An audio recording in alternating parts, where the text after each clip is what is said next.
compañeros, compañeras, amigos, amigas, socios, socias, invitados, invitadas especiales.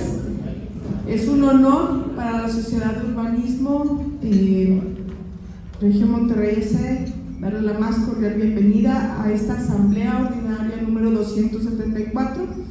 Procederé a leer el orden del día propuesto, que fue enviado previamente por correo electrónico y por otros medios digitales para su aprobación en caso de estar de acuerdo. Punto número 1, lista de asistencia y verificación de quórum. Punto número 2, lectura del orden del día. Punto número 3, lectura del acta de la sesión anterior. Punto número 4, informe a la presidencia. Punto número 5, informe de la tesorería. Punto número 6, la charla con el tema Vivienda del Bienestar, es igual a igualdad a ciudades del bienestar, impartido por Horacio Urbano, presidente del Centro Urbano. Punto número 7, asuntos generales, y 8, clausura de la sesión. ¿Gustan aprobar el orden del día? De ser así, manifestarlo de la manera acostumbrada. Muchas gracias. Se aprueba por unanimidad. Gobernador, buenos días. Prosiguiendo con el orden del día, solicito la dispensa de la lectura del acta anterior, de la sesión anterior, en virtud de que fue enviada por correo electrónico. Quienes estén a favor de manifestarlo. Y aprobado por unanimidad. Ahora, a continuación, cedo la palabra a la maestra Priscila Dávila, nuestra presidenta de la Sociedad de Urbanismo, para el informe de la presidencia. Muy buenos días, compañeros. Me da mucho gusto saludarlos y ver algunas caras que no habíamos visto aquí en el mes pasado. Muchas gracias por asistir, arquitectos.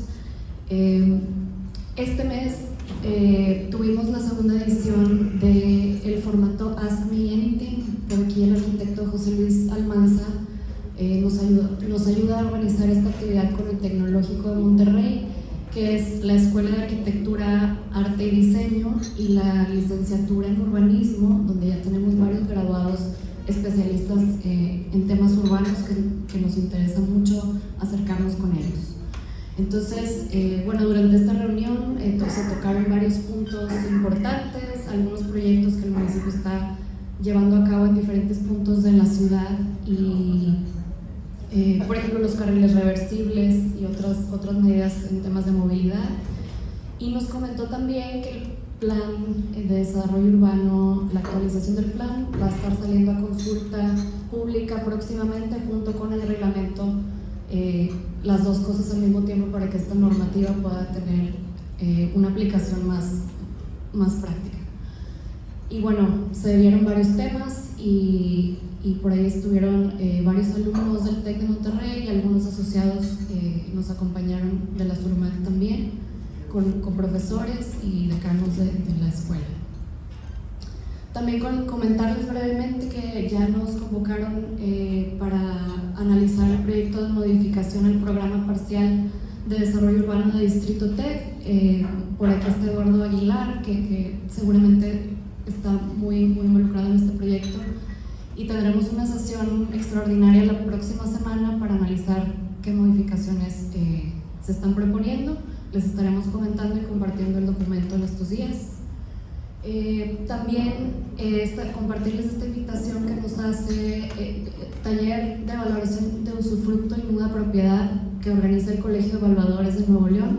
Les vamos a estar compartiendo también esta información de los horarios, los costos, y tiene una constancia con valor curricular de 8 horas para quien esté interesado.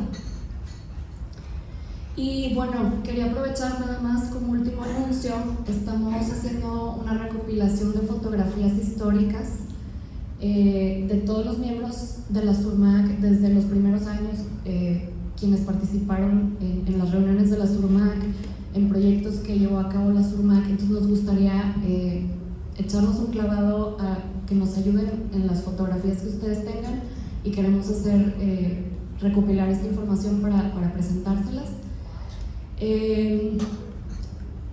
Pues reuniones, proyectos o algún proyecto que ustedes en lo particular hayan participado en el diseño, grandes proyectos que sabemos aquí que tenemos a los maestros de la arquitectura y del urbanismo que han hecho los proyectos emblemáticos de Monterrey. Entonces, también proyectos personales, profesionales que nos puedan compartir, y vamos a hacer una compilación de esto.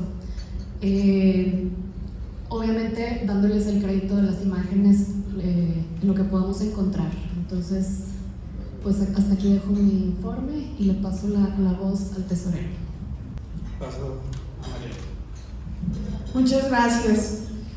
Como siguiente punto del orden del día, presentaremos al expositor de nuestra charla. Horacio Urbano es arquitecto con formación en México y estudios especializados en desarrollo urbano y planeación, tanto en el país como en el extranjero. Cuenta con más de 25 años de experiencia en la industria de la vivienda y el sector inmobiliario, donde ha desarrollado una trayectoria que combina análisis, comunicación y construcción de comunidad. Desde finales de los años 90 ha participado activamente en medios de comunicación, posicionándose como uno de los principales analistas del sector en México. Es cofundador y presidente de Centro Urbano, uno de los grupos de comunicación más influyentes en el ámbito inmobiliario, con un portafolio que integra medios digitales, publicaciones especializadas, eventos y plataformas de análisis sectorial. Ha sido director de la División de Análisis Inmobiliario de El Economista, así como director ejecutivo en Capital México y Grupo Capital Media. Además de su labor como columnista, conductor y conferencista en foros nacionales e internacionales, participa como consejero en empresas y organismos del sector y es impulsor de iniciativas relevantes como el Premio Hombres y Mujeres de la Casa. A lo largo de más de 2 décadas, se ha consolidado como una de las voces más influyentes en el análisis, comunicación y evolución del sector inmobiliario en México. Recibamos con un fuerte aplauso a Horacio Urbano. ¿Qué tal? Buenos días. Gracias ante todo por la invitación. En verdad siempre es un orgullo venir a Monterrey y obviamente venir a Monterrey siempre lo intimida a uno. Es una ciudad con gente muy talentosa y en este caso que me hicieron el favor de sentarse en esta mesa con gente con tantísimo conocimiento, tantísima experiencia, pues sí, la verdad es un gran honor. También quiero mencionar que sí, me he echado muchos años en el tema de vivienda y lo que he podido aprender, lo he podido aprender gracias a que he tenido la oportunidad de conocer gente que en verdad sabe de esto y que ha tenido la amabilidad y la apertura para transmitir su conocimiento. Aquí me acompaña un amigo querido que es Ramiro Guzmán, que además de ser un amigo querido, es un maestro todavía más querido y admirado por muchas cosas, ¿no? Por el conocimiento, por el compromiso, por el amor que le tiene a estos temas. Entonces, pues sí, hay mucho que hablar y cuando se habla con urbanistas y se habla de vivienda, de pronto como que estamos en un momento muy positivo donde cuando a nivel internacional todos los temas relacionados con vivienda como que están en ebullición. Estamos viendo aquí en Ciudad de México marchas contra la gentrificación, los jóvenes que no pueden comprar una vivienda. Veía que el precio de la edad promedio de los jóvenes compraban una vivienda en México hace 15 años, estaba en 27 años, ahora está en 37 años. O sea, algo está pasando en el mundo y algo está pasando que tiene que ver con cómo no estamos pudiendo hacer las cosas para darle respuesta a la gente, a los jóvenes por supuesto, pero también a los adultos mayores, también a las gentes que tienen algún tipo de problema económico por alguna vulnerabilidad que les hemos construido, los grupos indígenas que de pronto nos llegan a algunos lugares. Hoy tenemos que enfrentar retos como la migración, donde vemos que tenemos muchísimo migrante. En Ciudad de México tenemos el tema famoso de los nómadas digitales, pero también tenemos muchos casos de centroamericanos que llegan en situación de pobreza y que también necesitan donde vivir y necesitan una ciudad que les facilite y que entienda que van a llegar, porque de pronto hacernos los ciegos y asumir que los migrantes no existen, los muy pobres o los muy ricos, es darnos un balazo en el pie. Y en muchas ocasiones cuando hablamos de los problemas de vivienda, los problemas de vivienda de la gente nos acaban afectando a todos cuando vemos la ciudad traducida en un desastre de tráfico, cuando vemos que de pronto estas ciudades que en las cosas más innovadoras, cuando vemos lo que está pasando en París, que es la de la proximidad, aquí no estamos logrando la proximidad porque no estamos planeando las ciudades para que exista proximidad, no la entendemos. Entonces de pronto vemos las cosas y decimos, bueno, entonces no importa que se hagan viviendas a 10 kilómetros si el gobierno seguramente en algún momento va a llegar con transporte público. La realidad es que el gobierno a veces falla con esas promesas que hace. Y a veces falla y de pronto vemos que nos echan la culpa a todos los que tenemos que ver con el proceso inmobiliario, cuando en realidad yo prácticamente no conozco ningún desarrollo de vivienda que se haya hecho sin permisos. Alguien dio los permisos y esos permisos implicaban la promesa de que iba a haber transporte público, de que iba a haber agua, de que iba a haber luz, de muchas cosas. Y en estos momentos que escuchaban por aquí que hacía falta actualizar los instrumentos de planeación urbana de Monterrey, que tienen no sé cuántos años llevan sin actualizarse, yo les puedo decir que en Ciudad de México no se actualiza el plan de desarrollo urbano desde hace más de 20 años. Y en 20 años ha pasado todo. En 20 años hemos cambiado la forma de vivir, han llegado millones de personas, se han ido millones de personas. La Ciudad de México es una ciudad donde algún jefe de gobierno alguna vez me comentaba, es una ciudad donde todos los días comen 18 millones de personas y se quedan a cenar 9 millones de personas. El flujo de gente que hay entrando y saliendo, pero que ya lo sabemos, es verdaderamente difícil de entender que no hayamos buscado la forma de manejarlo. Y de pronto, hoy que estamos en un momento de política de vivienda, pareciera que hay una muy buena disposición a hacer muchas viviendas. Habría que ver si eso va ligado de una forma integral para entender para qué queremos esas viviendas, más allá de que sean un techo, más allá de lo evidente. Yo supondría que en una foro de urbanistas habría que entender que esas viviendas tendrían que ser la semilla en la producción de mejores ciudades, que esas viviendas estén cerca de donde la gente trabaja, cerca de donde la gente estudia, que sean viviendas que de pronto vemos que las regulaciones a veces son muy inocentes, ¿no? En Ciudad de México, por ejemplo, quieren decir que la vivienda mínima sea de 60 metros cuadrados. Y suena bien, el único tema es que eso la va a sacar por completo del esquema de posibilidad de pago de los jóvenes. O sea, el tema de las viviendas de 30, 35, 40 metros no es un capricho, de pronto es una necesidad. Vemos que hay muchos, que además esa es otra, ¿no? Que las familias ya no son exactamente lo que veíamos lo que entendíamos que era hace 30, 40 años una familia. Las familias siempre han sido diversas, nada más que no estábamos aceptando la realidad. Hoy nos damos cuenta de que hay muchas familias que no tienen hijos, familias que hay hoy que se vale del mismo sexo, mucho soltero, muchas personas que quieren independizarse, que hay hogares donde son adultos mayores, hogares donde son jóvenes que lo que quieren es tener una movilidad porque quieren migrar. O sea, también es otra, que estamos transformando las formas de vida y habría que ver si las ciudades y las viviendas están respondiendo a esa realidad de las nuevas formas de vida, que no es lo que la gente quiera, es ya como está viviendo. Hoy vemos jóvenes que si viven en un extremo de Monterrey porque consiguieron un trabajo allá, seguramente les sería muy útil poderse cambiar de casa cuando se cambien de trabajo para tener una vivienda más cerca de su nuevo trabajo, o de su nueva ciudad, o de su nuevo país. Tenemos que ser mucho más flexibles y entender lo que está pasando en temas como la tecnología, tendría que ayudarnos a facilitar esas formas de vida. Entonces, en todo esto estábamos en el avance de la historia, en el avance de nuestros estilos de vida, cuando nos cae la 4T. Y que la 4T ha significado muchas cosas que de pronto mucha gente lo tomó con demasiado miedo, con demasiada reserva. De pronto los temas se hicieron polarizantes, era la visión de ellos y los que no la compartían eran vistos como enemigos, y los que estaban de este lado veían la visión de la 4T como si los de la 4T por definición estuvieran mal o fueran también los enemigos. Creo que eso no nos ayuda como sociedad si vamos a estar polarizados al momento de entender temas tan importantes como una política de vivienda o como una visión de ordenamiento territorial. En esta vida, ahora a nivel mundial, hay que jugar con la cancha como nos toque. Si hace calorcito, pues aguantarse el calorcito. Si está mojado, nos vamos a enlodar. Si está como está la cancha, si no hay pasto y lleno de piedras, nos vamos a raspar. Hay que jugar con lo que nos toque.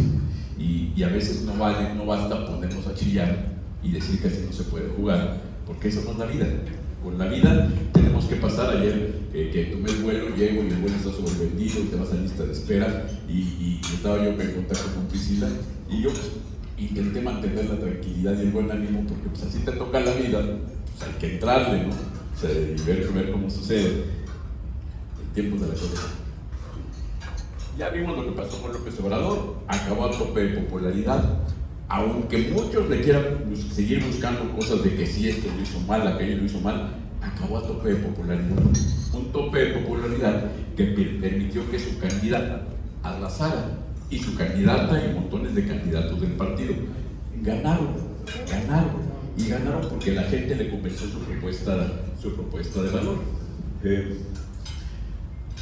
Hay que jugar con la fecha que toque, y lo que toca es tener capacidad de lectura, de análisis, de adaptación y de reacción.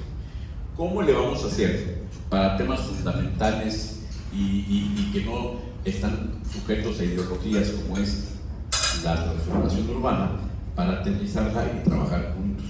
En un tema tan complejo de que hay que convencer a quien define políticas públicas, después a los legislativos, ahora a la sociedad, que la sociedad cada vez se ha hecho un cuello de botella difícil, ¿no? O sea, aquí los urbanistas, ojalá en algún momento tengamos forma de pensar en un modelo de cultura urbana. Aquí escuchaba que el señor gobernador decía que para algunas cosas había que hablar con la gente para decirle por qué no deben hacer algo que estén haciendo que es malo para la ciudad y qué sí pueden hacer para mejorar su ciudad. Hay que crear cultura urbana.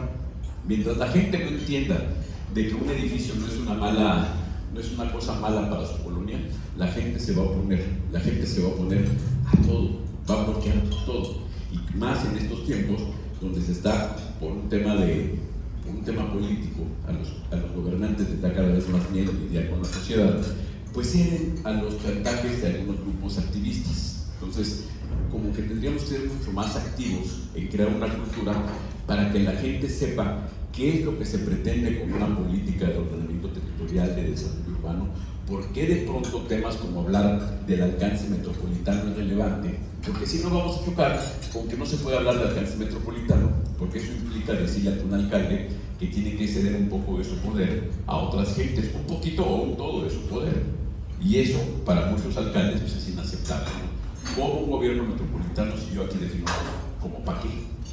Pues porque se necesita. Entonces hay muchos temas que habría que hablar. Pero estamos, y lo han llamado así porque el tema se ha hecho muy político en México, en el segundo piso de una transformación. Yo no acabo de entender para qué es el primero, no entiendo para qué es el segundo, pero estamos en el segundo piso, y alguien de la 4T el otro día en un desayuno para entender qué iba a pasar en la transformación de la Ciudad de México en la planeación urbana, que están en un proceso de consulta que ya lo tomó una vez la ciudadanía, vamos acabando el proceso de consulta pública, lo va a volver a tomar la ciudadanía y nos vamos a echar no sé cuántos años sin un plan de desarrollo urbano. Le decía este señor que lo que pasa es que a muchos nos faltaba ponernos unos lentes 4T para entender su visión. Y yo no veo por qué. Yo no veo por qué tendrían ellos que asumir que tienen una visión correcta. Tienen una visión de lo que quieren. Y yo creo que aquí lo que todos tenemos que hacer y lo que toca a los grupos profesionales es intentar hacer valer lo real, hacerles entender por qué es relevante que sí le den poder a la ciudadanía, pero que acoten esa participación ciudadana, que digan quiénes son los representantes, que le den valor, que lo hagan respetar y que se haga valer, por ejemplo, el conocimiento de los que saben de estos temas. En lugar de tanta consulta ciudadana que en la Ciudad de México llevamos para hacer este plan de orden, ni siquiera el plan de desarrollo urbano, el plan general de desarrollo, más de 200 foros. Más de 200 foros es una vacilada. ¿Quién va a leer las minutas de más de 200 foros? Están convocando a los pueblos tradicionales. Los pueblos tradicionales. Yo vivo en la Condesa, entonces ¿qué me tengo que afiliar como condeso para decir que soy un pueblo tradicional? Los condesos queremos que nos pongan cafeterías con magia, si no esto no camina. O sea, tenemos que ser mucho más sensatos y darle el peso, porque así como el legislativo son los representantes que como ciudadanos elegimos, los órganos profesionales, los gremios, también son los profesionales que como sociedad tenemos para que nos defiendan. Yo supongo que ustedes tienen muchísimo más conocimiento para hacer un plan de ordenamiento territorial de desarrollo urbano, que hay que tomar en cuenta la opinión de la ciudadanía, pero ustedes también son ciudadanos. O sea, en fin, creo que por ahí es todo un tema. Prioridades de agua, en tema de vivienda, autoproducción y lotes con servicio. Toda la vivienda es muy importante, porque ¿qué pasa en estructuras urbanas donde la prioridad de vivienda de un gobierno son autoproducción y lotes con servicio? Lotes con servicio en Ciudad de México. ¿Dónde? Autoproducción. Sí, es reconocer una realidad de que la gente mejora sus viviendas y las construye y todo, pero no es la solución que se quiere, y menos si lo que se pretende es ayudar a que la gente tenga movilidad social, que salga de la pobreza, y lo que se quiere es hacer ciudades eficientes, justas, sustentables, sostenibles. En fin, me parece que este enfoque fue lo que nos marcó 6 años, además de ver como enemigos a los de enfrente. Durante 6 años el señor presidente se reunió muy poco con empresarios, nunca con una buena voluntad, una muy mala visión del sector inmobiliario. Ustedes habrán oído hasta el cansancio términos como el cártel inmobiliario. Eso no ayuda. Si estamos en una mesa para trabajar juntos y yo me la paso diciendo qué bueno que vinieron ustedes que son del cártel, no, bueno, eso no es una plática, ¿no? Denle un palo para que me hagan de piñata y empezamos más fácil. ¿Qué pasó? Lo bueno del gobierno, cierta estabilidad laboral, económica y en tasas de interés. Las llaves del crédito estuvieron abiertas durante los años de López Obrador. Hay que decirlo, el crédito hipotecario siguió fluyendo tanto para la producción como para la adquisición de vivienda. Infonavit siguió jalando ya a pesar de muchas loqueras que metieron, sobre todo en términos de ideología, de que la gente no vamos a sacar a nadie que no pague, en fin, varias cosas que son inadecuadas. Ustedes que son regios, que acá son mucho más serios con esas cosas, un lenguaje, un mensaje como eso, decir nadie va a perder su casa aunque no pague, caramba, eso es una bomba de tiempo para un sector hipotecario, para un sector financiero, pero sobrevivimos. Lo malo, la vivienda, la producción de vivienda en mínimos históricos, colapsó la vivienda social. Fíjense cómo algunos movimientos de izquierda, yo no quiero hablar de todos porque soy politólogo y porque no se trata de eso, pero en muchos casos las promesas en ese gobierno de izquierda lograron exactamente lo contrario de lo que querían. Vamos a darle más vivienda a los pobres, perfecto, encarecieron la vivienda y hicieron mínima la producción de vivienda para los pobres. Lograron exactamente lo contrario de lo que querían. Inflación, una inflación que, si bien no podemos decir que es generalizada, la inflación promedio estuvo dentro de lo razonable, pero en la construcción no. La construcción sí tuvo una inflación por encima del promedio, y eso afectaba mucho la producción de vivienda, porque si de por sí la vivienda ya estaba saliendo cara producirla, con una inflación donde el cemento, el acero estaban creciendo por encima de inflación, pues obviamente es un tema complicado. Falta de servicios básicos. Hoy día mucho se puede hablar de que cuáles son los grandes problemas de la vivienda. Si le preguntan a un viviendero, hace 5 años decíamos que no había suelo, o que el suelo que estaba no tenía permisos, en fin, que no estaba dentro de la planeación urbana para vivienda. Hoy el gran problema es que sigue sin haber suelo, pero además no hay agua y no hay energía eléctrica. Ese es un problema enorme. Y eso, el problema de la falta de agua y de energía eléctrica, es un problema de gobierno, porque lo tendría que resolver con inversión y con tecnología. Vaya, no se trata de que no hay agua, hagamos oración para que llueva. Sí, hagamos oración para que llueva, pero también protegemos el agua que ya tengamos, demos mantenimiento a las tuberías para que, en el caso de la Ciudad de México, la mitad del agua se pierde en fugas. Que no pase eso. Me decía Priscila de procesos que hay para hacer tratamiento de agua, para reciclar el agua, darle nuevos usos. En algunos casos, en Israel, al agua del mar le quitan la sal para hacerla potable. En fin, hay tecnología. Y en el caso de la energía eléctrica, ayer venía viendo algo que no sé si era vacilada o era en serio, pero de que en Finlandia ya estaban haciendo transmisión de energía eléctrica inalámbrica. sé si sea cierto, pero se veía muy bonito todo aquello de que inalámbrico de poste a poste iba corriendo la luz. Tecnología. La tecnología nos va a superar, nos está superando, no nos estamos dando ni cuenta. El tema es en qué momento vamos a seguir nosotros siendo de bulbos mientras el mundo se maneja a otra velocidad. Pero si el resultado no fue el deseado, ¿qué sustenta el crecimiento de la 4T? Y esto es bien importante, porque a veces la ceguera de los que no son 4T hace que veamos todo lo malo, pero no entendemos que la gente, la 4T, reconoce lo que a la gente le duele y le dice que se lo va a cambiar. Esto es bien importante, porque además no solo le dice, sino en algunos casos sí pretende hacerlo, cosas que no nos gustan y no nos gustan más ideológicamente o porque es la 4T la que lo saca, como las becas para los jóvenes, las becas para los adultos mayores. ¿Cómo en el debate decir, es que eso es populismo? Pues díganselo a las familias que viven de eso, que son la mayoría. Pues si no entendemos lo que le duele a la gente y entendemos cómo pueden funcionar las respuestas que les dan determinados gobiernos, después que no nos sorprenda cuando empecemos a ver que los resultados electorales favorecen a quien promete lo que la gente quiere que le prometan. Porque en muchos casos hay que decir que hacen todo lo posible para hacerlo. Sí están las becas para las jóvenes, están las becas para jóvenes, para adultos mayores y hay muchas otras cosas. Si van a quebrar el gobierno, no lo sé, tampoco soy especialista. Lo que sí sé es que muchos jóvenes están teniendo un apoyo en eso. Si los jóvenes se gastan la beca en cerveza, tampoco tiene nada de malo. Porque creo que a los jóvenes es como si les das el domingo, le estás dando para que él tenga el derecho de decir si se gasta todo en paletas o en lo que sea. O sea, tenemos que ser mucho más abiertos a lo que la gente quiere para entender si lo que alguien les da les va a funcionar mejor lo que pretendemos nosotros prohibirles o criticarles, ¿no? O sea, durante décadas hablábamos de los ninis, vienen aquellos y les dan una beca, pues caramba, o sea, ¿quién creen que prefieren? Sheinbaum, primera mujer presidente, a mayoría absoluta en el Congreso, niveles históricos de votación y sus colores en todos lados. Creo que ya hasta los rayados se querían poner morados. La visión de Sheinbaum para la vivienda. Prioridad del gobierno, indiscutiblemente, desde el primer día de la campaña es una prioridad.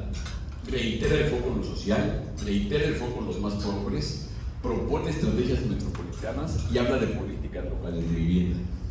Repito, todo esto a mí me encantaría pensar que a todos nos queda claro que la vivienda es un tema integral, porque es un tema, si fuera una mesa de economistas, es un tema que incide en el desarrollo económico.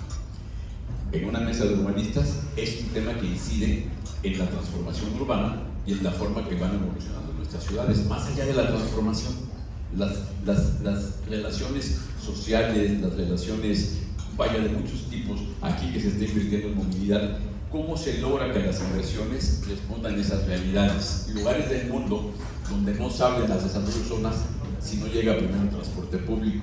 Aquí en México vemos que primero se hacen viviendas en la periferia con la promesa del transporte público, que la mayoría de las veces no llegan, porque la realidad es que nadie tiene legítimo interés en que sea, porque la vivienda no se acaba de ver como algo integral. Retos y oportunidades: atender a grupos de menores ingresos, atender a quienes no han sido atendidos, grupos vulnerables con especial énfasis en jóvenes. Los jóvenes en el tema urbano son una bomba de tiempo.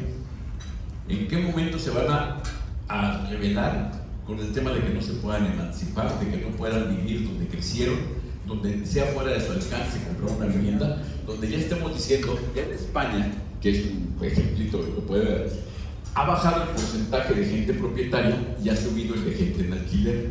Ha bajado el porcentaje de gente que alquila un departamento y ha subido el porcentaje de gente que alquila una habitación. ¿Qué va a pasar con eso? O sea, tenemos que entender ahora, si la solución es que no seamos ya propietarios como en este país, que durante muchos años, por revolucionarios, con el Infonavit y con todo, la visión que teníamos era que todos fuéramos propietarios, pues hay que reconocerlo y decir, apostemos por la vivienda en renta. Entonces algunos organismos que también lo mismo, todo el mundo se paraba de pestañas cuando el Infonavit iba a construir, ya está construyendo. ¿Es malo? Pues según cómo lo hagan, tampoco es malo por definición. ¿Es bueno que los gobiernos tengan vivienda? Pues sí, es bueno que los gobiernos tengan vivienda y que lo destinen para renta para los vulnerables. Hay lugares del mundo donde la mayoría de la vivienda es en renta y y la mayoría de la vivienda en renta es propiedad del Estado. Es algo que pasa en Viena, por ejemplo, y que es muy exitoso. ¿Dónde estarán los esfuerzos? En activar la vivienda social, construir vivienda pública y en vivienda en renta. Así como López Obrador era lotes con servicios de autoproducción, esto es lo que quiere Sheinbaum. Insisto, analícenlo a través de lo que quieren hacer con los instrumentos de desarrollo urbano y analícenlo con su visión de urbanistas. Analícenlo porque algunos de ustedes tendrán que ver con la organización de conjuntos habitacionales para que vean las lógicas de lo que se quiere hacer, por qué se quiere hacer y para que ojalá logremos que de esos objetivos generales, que a veces los objetivos son buenos, atender a la gente pobre, qué bueno. Si no lo hacemos bien, les vamos a provocar un problema. Cuando ha habido vivienda abandonada, que tampoco, esa bandera de que toda la vivienda estuvo, no es cierto, se hicieron millones de viviendas y la gran mayoría son viviendas que son funcionales, que le funcionan a la gente. Sí hay algunas viviendas que fueron abandonadas y ese abandono es porque tienen lejanía, falta de transporte público, falta de equipamiento urbano, falta de barrio. Hay conjuntos habitacionales que hay 200 casas y en los alrededores no hay una mendiga tiendita. Entonces sí hay que entender. Ahora, eso, vaya, es un tema de política pública, no es culpa ni del desarrollador ni de nadie, es un tema de qué es lo que queremos hacer. Geográficamente, esto ya lo hemos visto, ya ha cambiado, pero también esto hablaba de cuál era la visión de Sheinbaum. Concentrar mucha vivienda en la zona del AIFA, en la zona de frontera, en Baja California, en el centro del país, en el Pacífico, en el Bajío, en la región Maya, donde está el transísmico, en el Golfo y en el noroeste. Ahí es donde estaba su visión de vivienda. Y esa visión de vivienda, que ya empezaron a producir viviendas desde el Infonavit, está empezando a chocar un poquito con varios factores. ¿Qué factores hay que hacen que esto a veces no sea tan viable? De que, ¿ustedes por qué creen que en Tabasco se hiciera poca vivienda históricamente? ¿No se necesita? Vamos a ver, voces audaces que digan. Por el empleo y el ingreso. En Monterrey, porque esos no son los fregones para hacer vivienda, primero porque son los fregones, y ahí está Ramiro, que es uno de los representantes de un montón de empresas de muy alta calidad. Hay grandes empresas, pero esas grandes empresas no existirían si no estuviera por delante una enorme demanda. Y la demanda es, la demanda es demanda real, no el rezago. Porque yo no soy demanda de Ferrari, soy rezago de Ferrari porque no tengo uno. No soy demanda porque no lo puedo pagar. Lo mismo, cuando vemos gente pobre que no puede pagar una vivienda, no es demanda. Hay gente en rezago. En Nuevo León hay gente que tiene un empleo formal, que tiene derecho a Infonavit o a Fobiste, o sea, hay empleo de calidad y un nivel de ingresos por encima del promedio nacional. Esto ayuda a la vivienda. Tabasco no hay eso. O sea, en Tabasco, si aquí el empleo mayoritariamente es formal y en Tabasco mayoritariamente es informal, esos son algunos de los choques de realidad que se va a encontrar en el tema de esto, ¿no? O sea, ¿cómo hacer en la región maya si el trabajador maya, por mucho que esté trabajando ahora en temas como el tren y todo aquello, durante muchos años estuvo en la informalidad, trabajando en el campo, trabajando en todo aquello? Entonces, es un ciclo, ¿no? Y se ahorita, ¿cómo arreglamos el problema de los jóvenes de la vivienda? Pues hay que subirles el sueldo. ¿Cómo no se nos había ocurrido? Pues no es viable. O sea, sí hay que ver cómo fortalecemos la demanda, pero si no controlamos la oferta y logramos que haya producción de vivienda o renta de vivienda al alcance de sus capacidades, no se va a poder y jamás lo vamos a hacer porque el empleo supere el crecimiento de los precios. El empleo, ahorita lo que está pasando es que los salarios están creciendo muy por debajo de lo que están creciendo los precios de la vivienda. Eso es la realidad en México y en el mundo. La meta es en serio. La presidenta dijo que iban a hacer 1 millón de viviendas. Con el paso del tiempo la ha ido subiendo y ya pusieron la meta en 1.800.000 viviendas. Son un montón de viviendas. Da 4 habitantes por vivienda. Este es un poquito menor el índice de ocupación porque pues, nacen menos niños. Pero si le calculan da 4 habitantes por vivienda, es un montón de gente. Y esas gentes van a transformar en nuestras ciudades, van a transformar las estructuras sociales, van a transformar muchas cosas y van a provocar muchas demandas, porque por ejemplo, si no se ve de forma integral, Si quisiéramos hacer una buena tabla, tendríamos que decir, a ver, en el supuesto de que se lograran hacer 1.800.000 viviendas, ¿cuántos Oxxos habría que hacer? Pues también un chingo. Hospitales, escuelas, centros comerciales, parques. Las casas no son algo aislado. Y cada metro cuadrado de casa conlleva un porcentaje de metro cuadrado de diferentes cosas. ¿Cuántos kilómetros de líneas de metro tendrían que hacerse para darle servicio a esas casas? Donde haya metro, obviamente, ¿no? ¿Qué habría que hacer? De pronto vemos, cuando veíamos cuáles eran los obstáculos para la vivienda, pues uno, el empleo. Dos, la política pública a través de la elección de los alcaldes. Porque el señor gobernador podía haber estado muy tranquilo de que la política pública era hacer más vivienda. El alcalde a lo mejor necesariamente no, porque en la vivienda del bienestar le están pidiendo al alcalde que de ser posible no cobre permisos, de ser posible facilite cosas, y el alcalde dice, pura madre, porque entonces, ¿cómo le hacemos para sobrevivir? O sea, no podemos crecer una mancha urbana con vivienda sin asumir con qué lana va, o sea, vaya, en qué libro leo. Entonces, es un tema de entender esto. Entonces, a la presidenta, alguien le tiene que ir complementando esta tabla para que sepa qué temas, o sea, 1.800.000. ¿Qué consumo de energía eléctrica por casa también? 3 kWh por casa. En 1.800.000 son un friego de kWh. No hay capacidad. Ok. Es inversión. Entonces la presidenta tendría que decirle esto, para que esto se pueda, que suena bien. O sea, si hacen 1.800.000 viviendas, dentro de 8 años van a estar cobrando prediales y se van a borrar. Pero la inversión que tienen que hacer para que eso se logre es esta: en banquetas, en agua, en luz, en esto, en lo otro. Vaya, tiene su encanto. Pero ese es el reto. 1.800.000 viviendas es el programa de la vivienda. 1.800.000 viviendas, ¿de qué tipo? ¿Han visto cómo está el programa de vivienda para el bienestar? Son 1.800.000 viviendas que se vendan en 600.000 pesos, terreno incluido, precio de venta.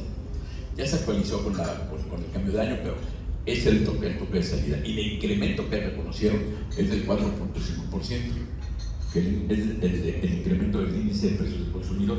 O sea, está bien apretado. Entonces, esa es otra tablita que habría que poner. Si van a hacer 1.800.000 viviendas para la gente muy de abajo, ¿cuántas tendrán que hacer para la gente media y alta? Porque también viven, ¿eh? O sea, se requieren casas. Si son 1.800.000 gentes que ganen 2 salarios mínimos, pues a la vivienda de bienestar son viviendas de 600.000 pesos dirigidas a gente que gana hasta 2 salarios mínimos. Son viviendas de 60 metros cuadrados. Esa es la vivienda de bienestar. Si van a hacer ese número de viviendas de esas características, pues yo les diría que les gusta el 10%, o sea, 2 millones de viviendas se tendrían que hacer para las clases medias. No, perdón, ¿cuánto es el 10% de 2? 200.000 viviendas para las clases medias. Chance, unas 50.000 viviendas para las clases altas. Porque no hay, si no, estaríamos pensando en un gueto. No se puede pensar únicamente en vivienda para gente que gana 2 salarios mínimos, porque el resto de la gente también vive. Esos trabajadores también tienen jefes, también tienen capataces, también tienen maestros de obra, también va a ir todo, ¿no? Entonces, bueno, esa es la verdad. ¿Son muchas o son pocas? Son muchas porque es una gran solución para cerca de 8 millones de personas. Son muchas si consideramos lo que hay que invertirle para que sea viable, lo que decía Ramiro. Si queremos que haya la energía eléctrica para eso, pues son muchísimas. ¿De dónde va a salir la lana? Lo mismo que le decía el alcalde, ahorita que llegue con la presidenta. Señora presidenta, le tengo 2 noticias, una buena y una mala. Sí podemos hacer las 1.800.000 viviendas, súper a todo dar, saquen el pomo. La mala, aquí está la lista de lo que hay que invertirle para que se pueda. ¿Y quién la tiene que pagar? Porque además, el tema es que mucha de esa inversión se tiene que hacer desde estados y municipios. Y ahí es donde los municipios ya están pasando. En algunos lugares súper morenistas como el Estado de México, llegan y dicen: señor alcalde, te vamos a hacer vivienda del bienestar, queremos la licencia. Y aquí no se va a hacer. Oiga, la presidenta dijo: me van a disculpar mucho, pero aquí no se van a hacer. ¿Por qué? Porque nos cuesta, tiene un costo para el municipio de todo tipo, tiene un costo hasta político. Para los políticos, señor gobernador, hacer, por ejemplo, en el año reciente hubo municipios que crecieron mucho en población a partir de la vivienda, de Cama, que Estado de México, de tener 50,000 habitantes a tener 3 millones de habitantes, pues ¿qué gente va a llegar? ¿Por quién votan? Con todo respeto. ¿Qué regla tiene Infonavit ahorita? ¿Mándeme? ¿Qué regla tiene Infonavit? ¿Cuál es lo que establece? Lo que establece Infonavit, en cuanto a qué, pero Lo que dicen ellos, ¿cómo deben ser las cosas? ¿Cómo lo hacen? ellos, como está funcionando Infonavit, son viviendas de 600,000 pesos, terreno incluido, viviendas de 60 metros, y está subcontratándole todo al sector privado, a desarrolladores. Desarrolladores que no están desarrollando, están tomando el papel de constructores. Y como funciona es que llega el desarrollador con suelo, le ofrece el suelo al Infonavit y se hace una operación en 2 tramos, donde en un primer contrato les compra y les paga el suelo, y en un segundo contrato les hace un contrato de obra a precio alzado por la construcción de las viviendas. El constructor ahí acaba su compromiso. O sea, el constructor no tiene que asumir costo financiero porque no tiene que vender las casas, las vende el Infonavit se encarga de todo, se encarga de cualquier tema de estructura. Muchas veces hacen vivienda en lugares aislados, donde no hay servicios, pero hay terrenos que resultan ser negocio para algunos. Se supone que ya no se puede, ya pusieron muchos filtros, hay unos polígonos que se tienen que estar en determinados lugares, y desde el sexenio pasado pusieron reglas para decir que una vivienda, el Infonavit no podía financiar una vivienda que estuviera más de, no me acuerdo si era 2 kilómetros de una escuela, por ejemplo. O sea, ya empezaron a poner mucho criterio de orden urbano, ya los hay. O sea, llegas tú con un terreno y te dicen, no, porque no cumple con esos parámetros, no te lo pones, no te lo validan. Entonces, tienes que llegar tú con tu terreno tiene que cumplir con ese tema de ubicación, de acceso a servicios, y obviamente con todo lo técnico, con todo lo que marca el reglamento de construcción, eso a fuerza.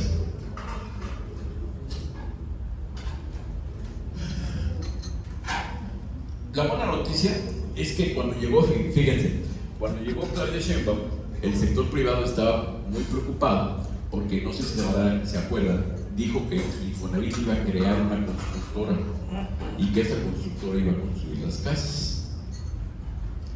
La lógica hizo que muy rápido cambiaran la decisión y en lugar de constituir una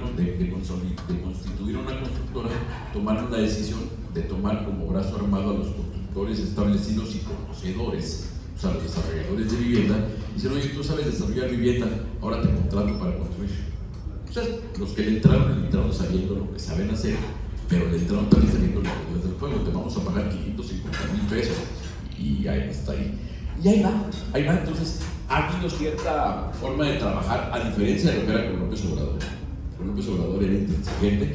Aquí, el gran cambio fue de que esa visión de que vamos a construir 1,800,000 viviendas, ya entendimos que vamos a construir esa a partir de las 1,000 socios de Canadevi y de muchos más constructores que están en la CENIC, con otros organismos, con constructores informales, pues, repartidos en todo el país, que esa es otra ventaja, ¿no? La gente que construye en Moroleón es gente más o menos del Estado, que conoce, que ya tenía suelo, en fin, que tiene más o menos capacidad instalada en la zona, porque la capacidad instalada de esto es muy específica. No vale que un gran constructor de Monterrey diga, ¿por qué no va a hacer casa de Tabasco? Híjole, tiene su encanto.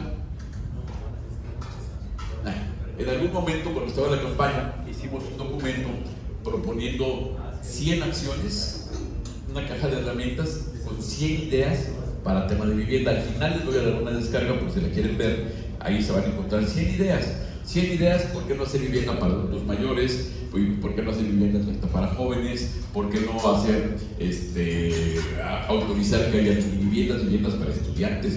Quien dice que no debe haber viviendas de 30 metros no entiende que de pronto en ciudades donde hay muchos estudiantes no está mal que haya conjuntos habitacionales dedicados a estudiantes, dormitorios, pues, donde la gente pueda rentar esas viviendas. Visión integral, que eso es importante y es donde tiene que ver el sumarnos a ustedes. Y las mesas buenas que hemos tenido para hablar de estos temas, a mí me invitaron, de hecho somos los únicos que no somos como gremio, sino como centro urbano. Nos invitaron al Consejo Nacional de Vivienda y yo presido el Comité de Políticas Públicas del Consejo Nacional de Vivienda. Y lo que les decíamos, y armamos una mesa integral, decíamos, a ver, El gobierno no lo sabe hacer todo. El gobierno ni lo sabe hacer todo, ni tiene capacidades. Y si se deja ayudar el gobierno, puede ser una cosa muy buena. Nos llaman de esa edad, oye, estamos haciendo un par de proyectos financieros para esquemas de crédito para trabajadores no afiliados al Infonavit. Ok, no tenemos un economista en Sedato. No tenemos.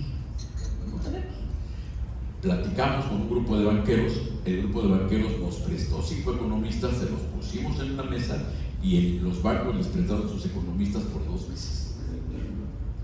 Tiene que haber integralidad. Tiene que haber integralidad donde el problema de vivienda, vamos a hablar de vivienda, sentémonos en una mesa. Y si fuera sensata la plática, tendría que haber un economista, un urbanista, un ingeniero, un arquitecto, un sociólogo, un politólogo, en fin. Es muy plural, o tendría que ser muy plural el hacer vivienda, porque transforma muchas cosas. Aquí estamos, volvemos, en una mesa de urbanistas. ¿Cuál sería el impacto de 1.800.000 viviendas en la estructura urbana del país? Asumiendo que en cada lugar está una casa. Sería un impacto muy alto. Lo que veíamos al principio, imagínense en el AIFA, que hace 10 años había vacas. No había nada, ahí donde estaba el AIFA no había nada. De pronto hay un aeropuerto, hay zonas industriales, hay bodegas, hay todo, y miles de viviendas. ¿Cuál es el impacto urbano que eso puede tener en esa región? Y que puede tener un impacto urbano en ciudades como Pachuca, que está cerca, obviamente en la zona metropolitana del Valle de México, en fin. Hay que tener una visión integral, porque si no nos va a rebasar el fracaso o el éxito de la política de vivienda. Por eso la plática estaba enfocada a ver, pregunta, ¿vivienda del bienestar es igual que ciudades del bienestar? O sea, ¿qué pasa si se tiene éxito y se hacen 1.800.000 viviendas sin haber complementado con planeación urbana y con inversión en infraestructura? No lo sé, igual van a quedar bien, pero y la naturaleza es bien cabrona. Al rato la gente hace que los barrios funcionen mejor que lo planeado. Tú llegas a algunos barrios y ya tienen, donde no había tiendas, ya en una casa apareció una tienda. O sea, la naturaleza es canija y la gente resuelve. Y qué bueno que es así. Pero el tema es que podríamos ayudarles mucho si estuviera planeado. Y si les dijera, a ver, 1.800.000 casas, imagínense de veras donde van a llegar viviendas a donde no había viviendas, como es el caso del AIFA. Creo que no me acuerdo ahorita, creo que eran 180.000 viviendas en el AIFA. 180.000 viviendas son casi 7 millones de personas. No había eso. ¿Dónde van a estudiar? O sea, si hacen el AIFA y hacen las viviendas, en otra mesa de acá alguien debe estar proyectando para hacer las escuelas y para hacer los OXXOs y para hacer todo, porque son estructuras urbanas. O sea, vaya, plantear hacer 1.800.000 viviendas en cualquier país significa hacer ciudad, así sea una ciudad que está acá en el aire y que mágicamente le vamos a repartir por todo el país. Eso no quita que sea una ciudad. Y habrá lugares donde no tenga impacto, porque a lo mejor en Moroleón se van a hacer 300 viviendas que no pasa nada, las absorbe el municipio. Pero habrá lugares como el AIFA, donde en esos municipios que no hay vivienda, llegan 1.180.000 viviendas, y caramba, yo creo que sí pinta, ¿no? ¿Pero cuántos se han hecho? En el primer año se empezaron, en lo que va de gobierno, que son más o menos año y medio, se han empezado 400.000. O sea, sí se están haciendo. No creo que se logren 1.800.000. Yo creo que nadie lo cree. De hecho, la presidenta en una plática que tuvo hace poco, ella hablaba que como mínimo se iban a hacer 1.200.000. Son un friego. Y además hay un tema. La lana está para hacerlas, porque es lana del Infonavit en gran medida. No dije, la meta de 1.800.000 viviendas está planteada para que el Infonavit haga 1.200.000 el Infonavit. La CONAVI, la Comisión Nacional de Vivienda, 500.000 y el FOBISTE 100.000. Así es como está planteada la meta. ¿Quién dirige CONAVI? Octavio Romero, el que dirigió Pemex el sexenio anterior. Escuchamos, no juzgamos. El papel de la vida. Habría que ver que Nuevo León tenga la mejor política de vivienda, no la mejor política de vivienda, la mejor respuesta a la habitacional es muy congruente porque siendo la mayor economía del país, tiene la mayor producción de vivienda del país, hace sentido, ¿no? Porque como país a veces nos quedamos cortos con eso, ¿no? Porque decir, a ver, estamos en el país que es la 12ª economía del mundo, es muy bueno, y la meta es que nos metamos al top 5, ¿no? Entre las 5 mayores economías del mundo. Pero ¿cuál sería la lógica de que fuéramos la 5ª economía del mundo si nuestro sistema de salud no fuera el 5º del mundo? Si el sistema educativo no fuera el 5º del mundo, si el sistema de vivienda no fuera el 5º del mundo.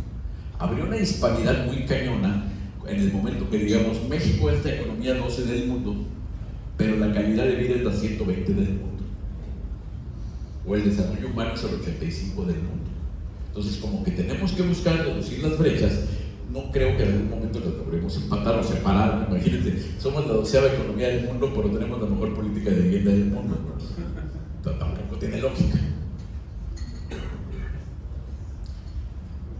Estos somos como país: 130 millones de habitantes, 70% viviendo en ciudades, 70% de los mexicanos en condición de pobreza. Este dato es importante, de lo que hablábamos de Tabasco. De 60 millones de población económicamente activa, 55% de informalidad. Solo 49% de la población está bancarizada. Está cañón. La brecha digital, luego hablamos. La movilidad social, que es un dato bien importante. 49% de los mexicanos que nacen en pobreza no van a salir de ahí en toda su canija vida. Un país urbano que ya somos 92 metrópolis en 421 municipios en que viven 82.5 millones de personas, que representan 65.6% de la población nacional, y no encontré el dato actualizado, pero que seguramente representan 80% del PIB. Y el rezago habitacional se mantiene en 8 millones de viviendas, digamos. La vivienda es una gran oportunidad si hacemos las cosas bien. Es un derecho humano. No sé si han visto, pero hay cositas significativas. Hace poco, en la Constitución del 17, el concepto que había es que todo el trabajador tenía derecho a una vivienda digna y decorosa. Pero vivienda digna y decorosa sonaba como con canción de Consuelito Velázquez. ¿Qué significa digno y decoroso? ¿No? Yo llego con una chica, voy a decir hacer una cena digna y decorosa. Oye, pero son tacos. ¿Dónde vas a medir la dignidad de los tacos? Se cambió. La ONU estableció el concepto de vivienda adecuada hace poco, y el concepto de vivienda adecuada tiene 7 criterios muy específicos que hablan de qué significa una vivienda adecuada en lugar de vivienda digna, y hablan la seguridad jurídica, la habitabilidad, la calidad de los materiales, en fin, tiene 7 criterios bien específicos. Y recientemente en la Constitución mexicana se cambió en la Ley Nacional de Vivienda el concepto de vivienda digna y decorosa por el de vivienda adecuada. Es un pequeño paso para el mundo, es muy importante para la política de vivienda. Alguien me decía, ¿y eso de qué sirve? Pues sirve porque al momento de medir la calidad de la respuesta tiene 7 parámetros para medir. Ya es una ayuda. Otra cosa que sirve es que el gobierno está tomando con cierta seriedad publicar hojas de ruta que están imperfectas, lo que ustedes quieran, pero lo está publicando.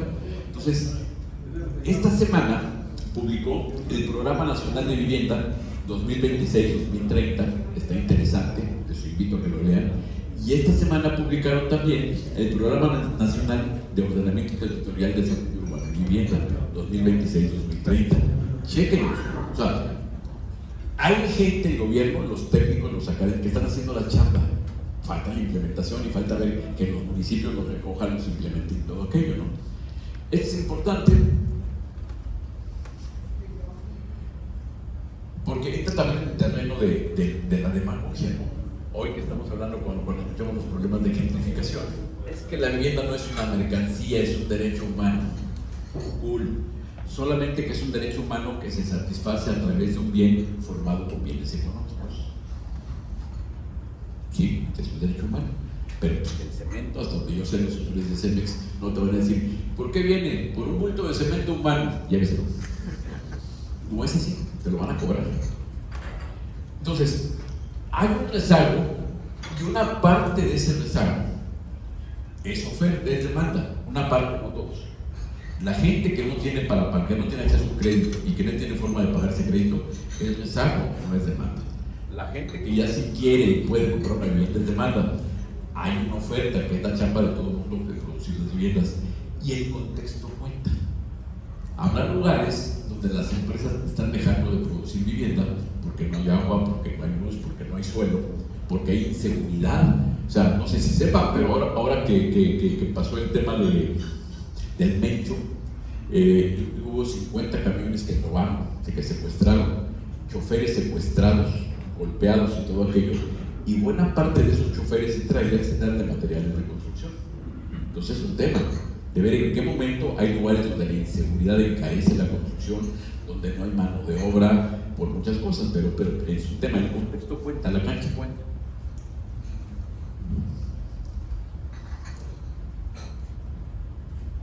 El reto común: identificar, entender y atender retos y oportunidades en materia de ciudades y viviendas a partir de una visión integral que considera a todos los grupos de población desde una perspectiva clara en 4 pilares: social, económico, ambiental y urbano. Y entendiendo que es para todos. O sea, todos los que están aquí ya tienen una vivienda. Pero si la gente que está allá afuera no tiene forma de atender su rezago habitacional, ustedes van a salir y se van a encontrar con el tráfico de ellos, con la informalidad de ellos.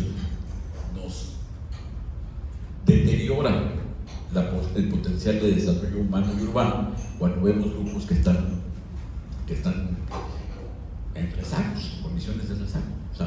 O sea, imagínense, yo por ejemplo, en México hay reuniones que hacemos en línea, porque el otro día tuvimos un foro y tuvimos que rentar un Airbnb para que los colaboradores llegaran a dormir, porque hay quien hace 2 o 3 horas de su casa al trabajo. Y si teníamos el evento a las 8 de la mañana, pues llegaron viernes. Eso es sostenible. Y menos en un país, porque si me dijeran es que en España pasa lo mismo, sí, en España tenemos un sistema de transporte de primera, donde la gente vive en las comunidades externas a Madrid, porque llegan media hora al centro de Madrid en un tren perfecto. Aquí no tenemos eso. Dejar de ser espectadores, dejar de quejarnos porque no nos toman en cuenta, porque los gremios mexicanos como somos chillones. Los arquitectos queremos cabildear porque en la política de vivienda, ¿qué te preocupa? Que no me dan chamba. Bueno, eso no debería ser el fondo. Va de la mano. Si logramos crear condiciones para que haya la urgencia de actualizar los planes de desarrollo urbano, se van a actualizar los planes de desarrollo urbano, vamos a vivir mejor y van a tener chamba. Si no tenemos esa cultura de decir hay que actualizarlos porque si no vamos a vivir mal y vamos a castigar nuestro potencial de desarrollo, nos va a ir mal a todos. Una pregunta: ¿cómo vamos de tiempo? Que yo ya no estoy. Okay. 5 acciones esenciales que tendría que hacer la presidenta. La presidenta, o los gobernadores, o los alcaldes, al alcance que cada quien le toca, porque uno de los grandes temas es coordinación institucional. ¿Cómo se coordinan para que lo que se diga desde política nacional tenga lógica, congruencia y viabilidad en lo local, en el estado y en los municipios? Infraestructura y servicios. Si no hay energía eléctrica y agua, nos va a cargar el payaso, porque además es agua para las viviendas. Tendremos que decir 1.800.000 viviendas, se necesitan tantos cables para las viviendas, y los oxxos, y los hospitales. O sea, tendremos que decir, si se necesitan 1.800.000 viviendas, la Asociación de Urbanistas plantea que entonces 1.800.000 viviendas es una ciudad que tiene este listado de activos y de necesidades. No son los cables que necesitan las viviendas, son los cables que se necesitan para todo, incluido para mover las plantas de agua y todo. Vaya, es complejito. El agua que necesita la industria, ¿no? Porque en el AIFA son las 1.800.000 viviendas, más todo ahora que están haciendo parques industriales y todo eso también necesita infraestructuras. ¿Qué creen? Apoyo solidario, subsidio. Aquí de pronto se pelearon porque decidieron que el subsidio había sido mal utilizado y que algunos desarrolladores se habían quedado con el subsidio.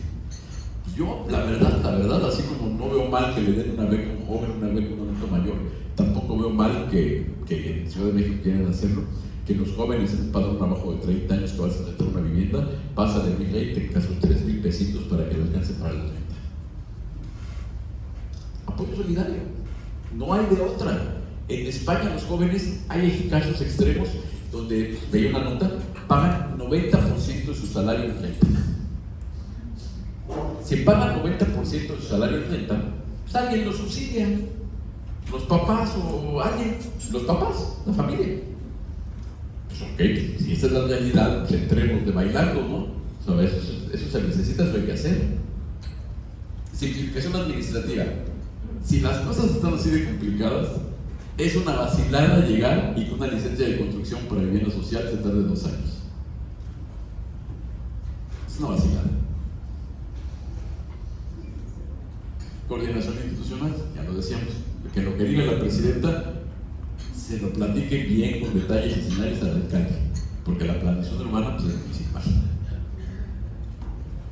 Y aprovechar las fortalezas del sector privado, que de estos 5 puntos, eso sí lo hicieron con la política de vivienda del Infonavit. Sí lo sumaron.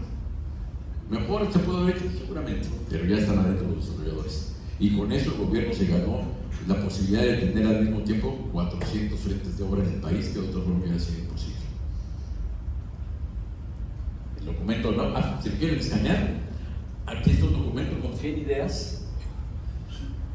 Es un recetario.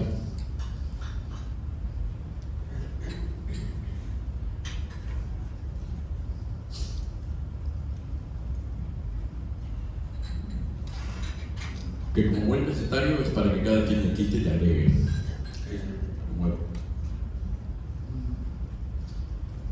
Aquí está mi contacto, si a alguno le interesa, es mi WhatsApp. Y nosotros trabajamos mucho los esquemas de comunidades. Entonces, abrimos un modelo de comunidad donde estamos suscribiendo gente que le interese, tener este tipo de cosas de información, tener algún tema de networking y estar en contacto con lo que está pasando. Que les digo, yo, mi experiencia profesional, soy arquitecto y desde que estaba en la escuela empecé a trabajar en vivienda, me independicé, desarrollé vivienda y en vivienda me tocó dirigir, incluso en algún momento llevaba yo finanzas de una vivienda grande. Y gracias a lo que les decía a mis maestros en esto, a Ramiro y otros muchos, me fui dando cuenta de que esto es mucho más integral y que hay que ver el impacto social, el impacto ambiental, el impacto urbano. Y ahorita, por ejemplo, me preocupa de que una vivienda de bienestar que está tan acotada por el tema de costos, cuando el tema de costos pega en la construcción, los especialistas para poder entrar empiezan a recortar grasa. ¿Cuál es la grasa en la vivienda? La calidad del espacio público, la sustentabilidad. O sea, ¿cómo le hacemos como para no dar pasos para atrás? Hagamos viviendas baratas, pero que sigan siendo sustentables. Hagamos viviendas baratas, pero que sigan formando parte de proyectos que tengan un ingrediente importante de calidad de vida social. Que no perdamos el hecho de que ya le estamos metiendo así con el empujón que nos dio la pandemia, como que estamos entendiendo más la importancia de la vivienda. Digo, a lo mejor en el terreno no se dio tanto, pero de pronto vemos que la necesidad de un balcón, de una buena ventana, se hace fundamental cuando la gente se pasó algunas semanas encerrada en casa. Entonces, sí me preocupa de que la política de vivienda, que es tan susceptible a los temas de costo, no pierda valor, no pierda calidad por esas urgencias o por esos apremios económicos, ¿no? Entonces, creo que el reto es común y ahí es donde los urbanistas, cuando sean las mesas adecuadas, tienen que decir, oigan, sí vivienda del bienestar, pero ¿cómo le vamos a hacer con el contexto urbano? ¿Cómo le vamos a hacer con el contexto del conjunto habitacional? ¿Cómo le vamos a hacer con el contexto? A ver, es una vivienda muy económica para gente que no tiene lana. El día que se le entreguemos, tenemos que garantizar que esa gente no tenga que gastar en mantenimiento, porque no va a tener que gastar en mantenimiento. Y el gobierno de vez, ahorita por ejemplo una decisión mala que estaba tomando es, estaban desde Infonavit, estaban sugiriendo que no se usara ladrillo aparente. ¿Por qué no le gusta al director? Como un gran conocedor de arquitectura, el señor director, pues no le gusta el ladrillo aparente. Entonces, platicando con su equipo, oye, entonces lo que propones es que sean el ladrillo aplanado y pintado. ¿Y como quién va a regresar a pintarlo en 2 años? O sea, la vivienda tiene que tener esa capacidad de darse mayor mantenimiento a sí misma, de cuidar su arquitectura, pero también el costo de la gente que está, la sustentabilidad. La sustentabilidad, muchos de los avances en sustentabilidad están hechos, sí, para proteger el medio ambiente, pero también para que la gente gaste menos en consumos eléctricos, en consumos de gas y todo aquello, usando mejores accesorios. O sea, poco a poco, ¿en qué momento vamos a lograr que la tecnología, que no nos estemos compartiendo de que haya energía eléctrica, mientras la gente sigue viviendo como hace 60 años? O sea, ¿en qué momento vamos a entender esa modernidad y vamos a lograr que la planeación urbana, que la transformación urbana, que la política de vivienda nos lleve a un futuro deseable y planeado? Creo que ese es el tema, y por eso creo que es tan importante que estas mesas se hablen y que eventualmente en estas mesas veamos que en una de las mesas hay un economista, un viviendero, un abogado, un legislador. La gente no sabe. La gente no sabe. Podríamos decir que no tienen por qué saber, yo diría que sí tendrían por qué saber, que es un tema que nos afecta a todos, pero a lo mejor lo que no saben es eso, que es un tema que nos va a todos. Si va a ser un tema de planeación urbana, pues ahí están los urbanistas que resuelven. No es así. Mucho de lo que ustedes tienen desde el conocimiento no pasa porque algún legislador con secundaria trunca no lo apoya, o porque los vecinos se oponen sistemáticamente porque creen que lo que se haga en su cuadra les va a afectar. ¿Cómo logramos también tener una visión de una cultura urbana que nos permita avanzar en el camino correcto y no nada más en lo que hay pobremente se va a poder? Pues bueno, muchas gracias por la invitación. Por supuesto, si tienen algún comentario.